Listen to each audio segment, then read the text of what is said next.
dhammaantiin waa salaamantihiin xaaladaha soo kordhay waxa waaye 69 waxaa lab ah 48 waxaa dhidig ah 21 tiradaas aan sheegnay dadka positive ka noqday meelaha ay kala joogaan waxa waaye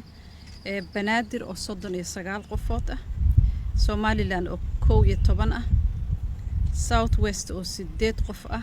Puntland oo 8 qof ah Hirshabelle oo 2 ah iyo Galmudug oo 1 ah dadka laga helay xaaladahaas da'dooda inta ay u dhaxayso hadii aan kor marno waxa ilaa 20 sano jir ah boqolkiiba 14 boqolkiiba 36 da'dooda waxay u dhaxaysaa 20 ilaa 39 boqolkiiba 36 waxay da'dooda u dhaxaysaa 40 ilaa 59 60 sano iyo ka badan waxa waaye boqolkiiba waxay ka yihiin 14 tirada guud ee dalka xaaladaha COVID-19 positive waxay noqonayaan 997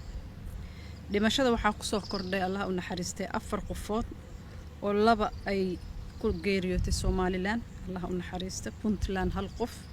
iyo gobolka Banaadir oo 1 qof Ilaahay u wada naxariista sabir iyo iimaan Allah ka siiyay intay ka baxeen tirada guud ee dhimashada waxay isugu tagaysaa 48 qofood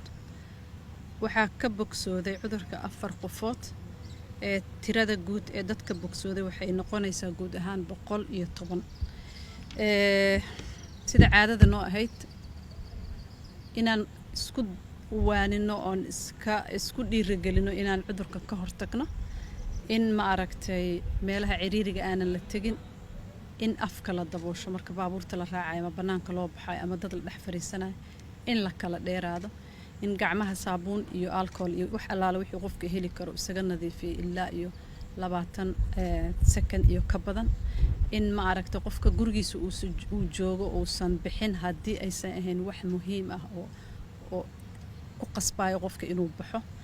in la dhageysto calaamadaha cudurka iyo sida lagu kala qaado iyo sida loo xakameyn lahaa in laga ilaaliyo cudurka dadka waayeelka ah ama dadka qaba cudurrada chronic diseaseska loo yaqaan cudurrada raaga sababtoo waa iyaga kuwa u nugul jirrada oo hadhow markii ay ku dhacdo laga yaabo inay yacni xaalad adag ay galaan in ma aragtay lagu dadaalo in wax walba oo la sameyn karo oo lagu xakameyn karo cudurka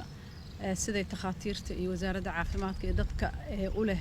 expertise-ka ay noo sheegeen inaan dhageysano qofka hadii uu isku arko calaamadaha qaarkood ee cudurka inuu wacan karo nambarada loogu talagalay freega ah inuu wacdo si uu talo